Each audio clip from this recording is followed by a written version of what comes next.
Welcome to another video of Health ABCs. I'm Colin, a third-year medical student at Temple University, and today we're going to talk about ear infections, something worth listening to.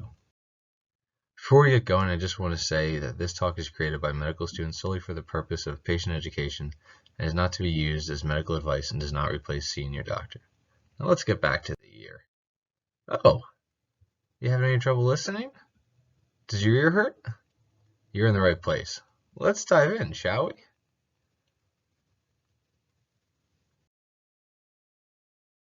So here we have the external auditory canal. This is where the sound travels to get to our eardrums so we can hear the world around us. This is where we get earwax building up and where we can get some of our ear infections.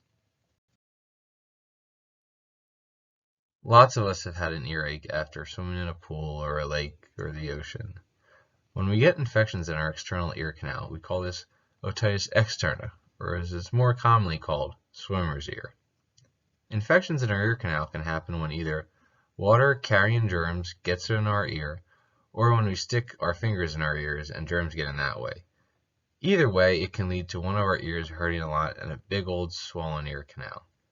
When this sort of thing happens, it can go away on its own, but sometimes you might need to go to the doctors to get some ear drops to help clean out the germs causing the infection. Zooming out, here's what it looks like from the outside when someone has swimmer's ear. That ear looks pretty swollen. After a few days and some ear drops, this patient will be right as rain. A good way to try to prevent this from happening is to shake out a bit after you get water in your ear, to press on this part of your ear to help your ear drain, or if you still feel water in there, lay on your side. Do not stick something like a Q-tip in your ear. You don't want to injure something.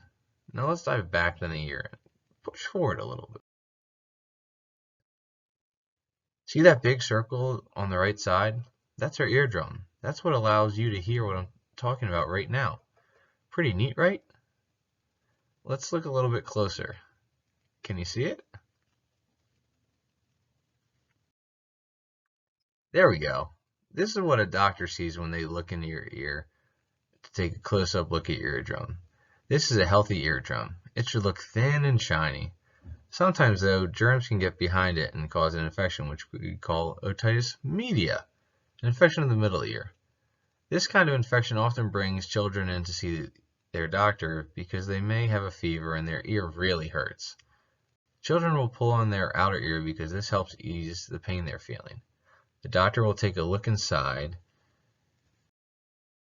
You can see there's a lot of fluid and swelling behind this eardrum, which is what contributes to the pain that children can feel. Getting medicine from the doctor is important so that we can get rid of the germs causing the infection, because all this swelling can potentially cause problems with hearing.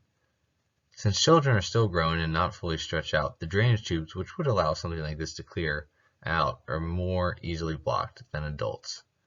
This is why children can get ear infections more often. If a child has a lot of ear infections, the doctor may suggest getting a tube placed that would help the ear drain. So that was a lot to listen to, but hearing is important, and ear infections are pretty common. This drawing shows a schematic of the ear. We can see the ear canal where we can get swimmer's ear, and the middle ear that can get the other type of ear infection. We can also see the tube that helps drain from our middle ear and can easily get blocked, leading to infections. Thanks for listening, and remember, if your ear really hurts, it's probably a good idea to go get it checked out. Here are some helpful links to some more information about these topics. Thanks and have a great day.